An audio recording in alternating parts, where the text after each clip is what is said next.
বিসমিল্লাহির রহমানির রহিম।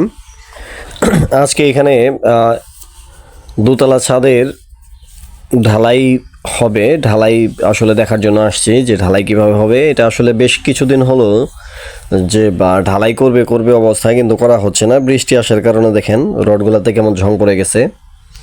তো এনারা ভাবতেছেন যে এই সপ্তাহের মধ্যে ঢালাই দিয়ে দিবে। তো ফাইনালি একটা চেক দেওয়ার জন্য আসলাম, কিন্তু আইসা দেখি কাজ এখনও অনেক কিছু বাকি আছে। এখনও অনেক কাজ বাকি আছে, অনেক জায়গায় ব্লক ইউজ করে নাই। এইখানে দেখেন কাজের কি অবস্থা। বিমগুলাতে ব্লক ইউজ করা হয় নাই। তারপরে আপনার যে ফ্লোরের যে ইগুলা বিছাইছে, রডগুলা বিছাইছে ছাদের, এগুলাতেও তারা ব্লক ইউজ করে নাই। আর এখানে যতটুকু ব্লক দেওয়ার কথা ছিল, ব্লকের পরিমাণটাও একেবারে ততটুকু হয় নাই, 3/4 হয় নাই। তো এখানে কাজের মধ্যে বেশ কিছু ভুলভ্রান্তি দেখতে পাইলাম। দেখেন কত জায়গায় যে ভুলভ্রান্তি আছে, চিন্তাই করা যায় না।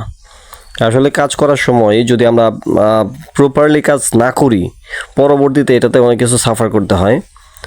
এখানে বেশ কিছু জায়গায় দেখেন কাজের কি অবস্থা। এই যে ব্লক ইউজ করা হয় নাই, বিম এক পাশে চেপে গেছে, একদিকে দেখেন বেশি চলে গেছে, আরেক দিকে কম চলে গেছে। যেখানে আমার 1.5 ইঞ্চ থাকার কথা ক্লিয়ার কভার, সেখানে এক পাশে আছে 1 ইঞ্চ, আরেক পাশে 2 ইঞ্চ, এরকম হয়ে গেছে।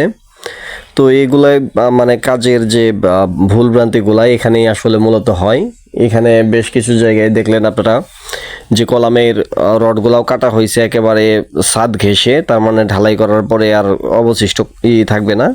এখন এখানে আমার ছাদের মধ্যেই এখানে ল্যাপিং দিতে হবে, ল্যাপিং দিয়ে এখান থেকে রড বের করতে হবে। তো আসলে এই ভুলভ্রান্তিগুলা মিস্ত্রিরা সবসময় করে থাকেন। আমরাও মাঝে মাঝে আসি, আইসা এগুলো ঠিকঠাক করে দিয়ে যাই, কিন্তু পরবর্তীতে আইসা দেখি আবার ওই একই ধরনের কাজ হয়েছে। তো যারা মূলত বাড়ি করবেন, অবশ্যই বাড়ি করার পূর্বে এই বিষয়গুলো জেনে নেবেন যে আসলে কিভাবে বাড়ি করব, কিভাবে আমরা রডগুলো ইউজ করব, কিভাবে মানে প্রপারলি কাজ করা যায়, কিভাবে ইঞ্জিনিয়ারের কাছ থেকে কাজ আদায় করে নেওয়া যায়, মিস্ত্রিদের কাছ থেকে কাজ আদায় করে নেওয়া যায়। মালিকরাও একটু তদারকি করলে কাজটা অবশ্যই ভালো হবে। আমরা এইখানে আজকে হতে পারে যে আগামী 1 সপ্তাহের মধ্যেই এটা ঢালাই দিয়ে ফেলবো। তো এখানে যে ঝং পড়ে গেছে এগুলা দেখেন কি অবস্থায়, এগুলো আসলে পরিষ্কার করা এখন সম্ভব না। তবু এটার উপরে পানি দিয়ে একটু ঘষা টসা দিয়ে তারপর ঢালাইয়ের কাজ শুরু করতে হবে। আসলে টাকা পয়সার সমস্যার কারণে এতদিন এটা ঢালাই হয় নাই, তবে এখন তারা ঢালাই করবে ইনশাল্লাহ। তো এখানে বেশ কিছু কাজ এখনও বাকি আছে বেশ কিছু জায়গায়। এখানে যে এইগুলা বাঁধা হয়েছে, আসলে আমাদের যে মেইন বার বা এক্সট্রা টপ বাঁধা হয়েছে, এগুলো আসলে যতটুকু স্পেসে ছিল ড্রয়িংয়ে ততটুকু আসলে রাখা হয় নাই, তারা কম বেশি করে ফেলছে। আসলে ড্রয়িংটাকে তারা খুব মূল্যায়ন করে না মিস্ত্রিরা। মূলত তাদের মন মতোই ওই 2-1টা প্রথম দিকে হতে পারে যে যেটা 4 ইঞ্চ পর আছে, 5 ইঞ্চ পর 2-1টা ঠিকভাবে দেয়, পরবর্তীগুলো আর ঠিকভাবে দেয় না।